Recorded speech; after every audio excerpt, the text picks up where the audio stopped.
வணக்கம். செயற்கை நுண்ணறிவு, அதாவது நம்ம ஏஐ எப்படி கொஞ்சம் கொஞ்சமா நம்மளோட நிஜத்தையும் உண்மைகளையும் சுக்குநூறா உடைச்சிட்டு இருக்குன்னு இந்த பதிவுல நாம விரிவா பார்க்க போறோம். இத புரிஞ்சுக்க சமீபத்துல நடந்த ஒரு பயங்கரமான நிஜ உலக பேங்க் ராபரியில இருந்து ஆரம்பிக்கலாம். வாங்க. 25.6 மில்லியன் டாலர்கள், அதாவது கிட்டத்தட்ட 200 கோடி ரூபாய்க்கும் மேல. போன பிப்ரவரி 2024ல ஹாங்காங்கை சேர்ந்த ஒரு ஃபைனான்ஸ் கம்பெனி ஊழியர் வெறும் சில நொடிகள்ல ஏமாற்றுக்காரர்கள் கிட்ட இழந்த துல்லியமான தொகை தான் இது. கொஞ்சம் யோசிச்சு பாருங்க, இவ்ளோ பெரிய தொகையை எப்படி அவ்ளோ ஈஸியா ஏமாந்துருப்பாங்க? இங்க தான் ஒரு பெரிய ட்விஸ்ட் இருக்கு. அந்த ஊழியரும் ஒன்னும் சாதாரண ஆள் கிடையாது, ரொம்ப உஷாரானவரு. பணம் அனுப்புறதுக்கு முன்னாடி கன்ஃபார்ம் பண்றதுக்காக ஒரு வீடியோ கால் பேசணும்னு கேட்டிருக்காரு. ஆனா அந்த வீடியோ கால்ல நடந்த விஷயம் தான் திகிலூட்டுறது. திரையில தெரிஞ்ச ஒவ்வொரு முகமும், அவரு கூட பேசின ஒவ்வொரு குரலும் அவருக்கு நல்லா தெரிஞ்ச உண்மையான மனிதர்கள் கிடையாது. எல்லாமே ரியல் டைம்ல உருவாக்கப்பட்ட ஏஐ டீப் ஃபேக்குகள். ஸ்கிரீன்ல தெரிஞ்ச ஒட்டுமொத்த மீட்டிங்கும் ஒரு மாயை.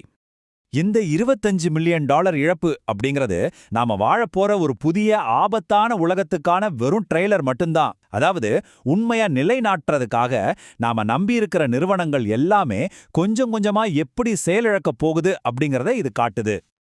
இப்போ நீங்க பார்க்குற இந்த கான்செப்ட நிபுணர்கள் பொய்யர்களின் ஆதாயம், அதாவது லயர்ஸ் டிவிடெண்ட் அப்படின்னு சொல்றாங்க. இது ரொம்பவே இன்ட்ரெஸ்டிங்கான, அதே சமயம் ஆபத்தான ஒரு விஷயம். ரொம்ப அட்வான்ஸ்டான ஏஐ டீப் ஃபேக்குகள் இப்போ சாதாரணமா எல்லார் கைக்கும் வந்துடுச்சு. இதையே ஒரு சாக்கா வச்சுக்கிட்டு கையும் களவுமா மாற்ற ஊழல்வாதிகளும் சரி, தப்பு பண்ற அதிகாரிகளும் சரி, எந்த ஒரு உண்மையான வீடியோ ஆதாரத்தையும் அட இது ஏஐயால உருவாக்கப்பட்ட ஃபேக் வீடியோப்பா அப்படின்னு ரொம்ப ஈஸியா சொல்லிட்டு தப்பிச்சுட முடியும். ஒரு காலத்துல வீடியோ ஆதாரம் இருந்தா கண்டிப்பா தப்பிக்க முடியாது, தண்டனை கன்ஃபார்ம் அப்படின்னு இருந்துச்சு இல்லையா? ஆனா இன்னைக்கு நிலைமை தலைகீழா மாறிடுச்சு. ஒருவேளை இது ஏஐயா இருக்குமோ அப்படிங்கிற ஒரு நியாயமான சந்தேகத்தை ஏஐ உருவாக்கிடுச்சு. இதனால தப்பு பண்ணவங்க கூட மக்கள் மன்றத்துல ரொம்ப ஈஸியா தப்பிச்சு நடமாடக்கூடிய ஒரு பயங்கரமான காலகட்டத்துக்கு நாம வந்துட்டோம். சரி, இதெல்லாம் வீடியோல தானே நடக்குது அப்படின்னு நினைச்சீங்கன்னா அங்கதான் நாம தப்பு பண்றோம். 2023ல நம்ம நீதித்துறையே இப்படித்தான் ஹேக் செய்யப்பட்டுச்சு. ஸ்டீவன் ஸ்வாட்ஸ் அப்படிங்கிற ஒரு லைசென்ஸ்டு வக்கீல் என்ன பண்ணாருன்னா, சாட் ஜிபிடியை யூஸ் பண்ணி ஒரு வழக்க கோர்ட்ல சப்மிட் பண்ணாரு. ஆனா அந்த என்ன பண்ணுச்சு தெரியுமா? Varghese versus Sheena southern airlines அப்படின்னு உலகத்திலே இல்லாத 6 போலியான வழக்குகளை ரொம்ப டீட்டெயில்டா அச்சசலா நிஜ மாதிரியே பொய் சொல்லி கற்பனையா உருவாக்கி கொடுத்துருச்சு. அதை அப்படியே அவரும் கோர்ட்ல தாக்கல் பண்ணிட்டாரு. இதனால தான் பிரபல வரலாற்று ஆய்வாளர் யுவால் நோவா ஹராரி சொல்ற அந்த எச்சரிக்கை ரொம்ப முக்கியமாகுது. ஏஐ மனித மொழியையே ஹேக் செய்து விட்டது அப்படின்னு அவர் சொல்றாரு. அதாவது நம்ம ரொம்ப நம்புற நீதிமன்றங்கள், செய்திகள், தேர்தல் முடிவுகள் இது எல்லாமே இனிமேல் எந்த அளவுக்கு உண்மையானதுன்னு தெரியாத அளவுக்கு நம்பகமான பொய்களால நிரப்பப்படலாம் அப்படிங்கிறது தான் நாம புரிஞ்சிக்க வேண்டிய கசப்பான நிதர்சனம். சரி, இந்த பொய்கள் எல்லாம் சேர்ந்த ஒரு கட்டத்துல இணையத்தையே என்ன செய்யும்னு யோசிச்சு பார்த்திருக்கீங்களா? ஏஐ தான் உருவாக்குன சொந்த கற்பனைகளையே திரும்ப திரும்ப படிக்க ஆரம்பிச்சா என்ன ஆகும்? 2024 ஜூலை மாசம் புகழ்பெற்ற நேச்சர் இதழ்ல வெளியான ஒரு ஆய்வு மாடல் வீழ்ச்சி, அதாவது மாடல் கொலாப்ஸ் அப்படிங்கிற ஒரு விஷயத்தை கன்ஃபார்ம் பண்ணியிருக்கு. இது எப்படின்னா, ஒரு ஒரிஜினல் பேப்பரை ஜெராக்ஸ் எடுக்கிறீங்க, அப்புறம் அந்த ஜெராக்ஸ் காப்பியவே திரும்ப திரும்ப ஆயிரக்கணக்கான தடவை ஜெராக்ஸ் எடுத்துக்கிட்டே இருந்தா என்ன ஆகும்? கடைசியில் அந்த பேப்பர்ல என்ன இருக்குன்னே தெரியாத அளவுக்கு ஒரு தெளிவற்ற கருப்பு வெள்ளையா மாறிடும் இல்லையா? அதே போல தான் ஏஐ உருவாக்குற டேட்டாவையே திரும்ப திரும்ப ஏஐக்கு சொல்லிக் கொடுக்கும்போது அது அந்த மாடலையே முழுசா அழிச்சிடுது. ஒரு பாம்பு தன்னோட சொந்த வாலையை விழுங்குற மாதிரி ஒரு சுழற்சி இது. ஒரிஜினலான மனிதர்கள் உருவாக்கின டேட்டாவை வச்சு ஏஐயை ட்ரெயின் பண்றாங்க. அப்புறம் ஏஐ உருவாக்கின கண்டென்ட் இன்டர்நெட்ல கொட்டி கிடக்குது. எதிர்காலத்துல வர்ற ஏஐ மாடல்ஸ் எல்லாம் இந்த ஃபேக்கான டேட்டாவையே திரும்பவும் படிக்குது. இதனால இன்டர்நெட்ல இருக்கிற தகவல்கள் எல்லாமே மாசடைஞ்சு கடைசியில எந்த அர்த்தமும் இல்லாத ஒரு குப்பையா மாறிடுது. கலிபோர்னியா பல்கலைக்கழகத்தைச் சேர்ந்த பேராசிரியர் ஹானி ஃபரிட் இந்த ஆபத்தை உயிரியல் உட்கலப்பு அப்படின்னு ரொம்ப சூப்பரா வர்ணிக்கிறாரு. அதாவது எங்கிட்டு திரும்பினாலும் ஏஐ உருவாக்குன டேட்டா குப்பைகள் நிறைஞ்சிருக்கிற இந்த காலத்துல நிஜமான மனிதர்கள் உருவாக்குன டேட்டா அப்படிங்கிறது ரொம்ப சீக்கிரமாவே கிடைக்காத ஒரு அரிய விலையுயர்ந்த ஆடம்பர பொருளா மாறிட்டு வருது. ஆனா இங்க தான் 2026ஆம் ஆண்டோட மிகப்பெரிய முரண்பாடே ஒழிஞ்சிருக்கு. ஒரு பக்கம் பார்த்தா நம்ம டிஜிட்டல் உலகம் முழுக்க ஃபேக்கான தகவல்களால சரிஞ்சுக்கிட்டு இருக்கு. ஆனா இன்னொரு பக்கம் பாத்தீங்கன்னா இதே ஏஐ நம்ம மனிதர்களோட அறிவியல் எல்லைகளை நம்ப முடியாத அளவுக்கு விரிவுபடுத்திக்கிட்டு இருக்கு. இந்த நம்பரை கவனிங்க, 2.2 மில்லியன்.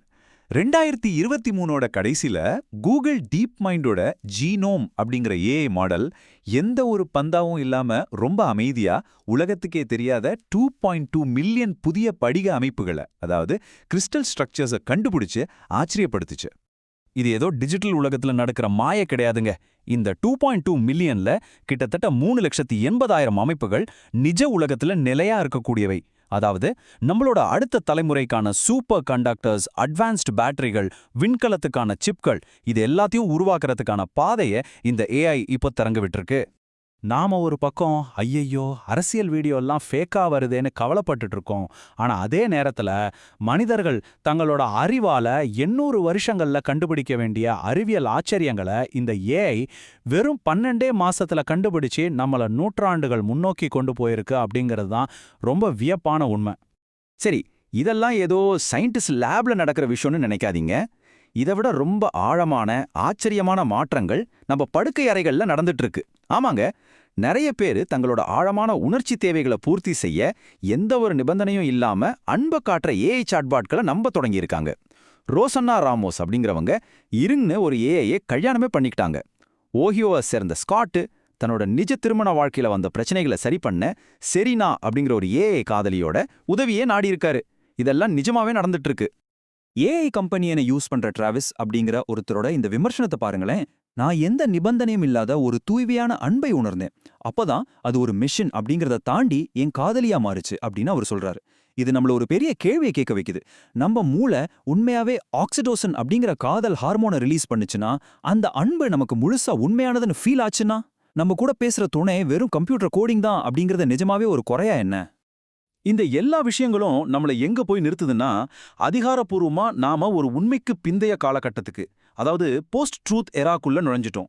இங்க செல்வத்தை போலியா உருவாக்க முடியும், உண்மையை கற்பனையா மாத்த முடியும், ஏன் அளவற்ற அன்பு கூட ப்ரோக்ராம் செய்ய முடியும். இந்த அச்சுறுத்தல்கள் எல்லாம் சமாளிக்க உலக நாடுகள் ரொம்பவே தடுமாறிட்டு வராங்க. ஐரோப்பிய ஒன்றியத்தோட ஏஐ சட்டம் மாதிரி சில சட்டங்களை கொண்டு வந்து செயற்கையா உருவாக்கப்படுற கண்டென்ட்ல வாட்டமார்க் வைக்கணும்னு கட்டாயப்படுத்துறாங்க. ஆனா நாம கொஞ்சம் பிராக்டிக்கலா யோசிச்சு பார்ப்போம்.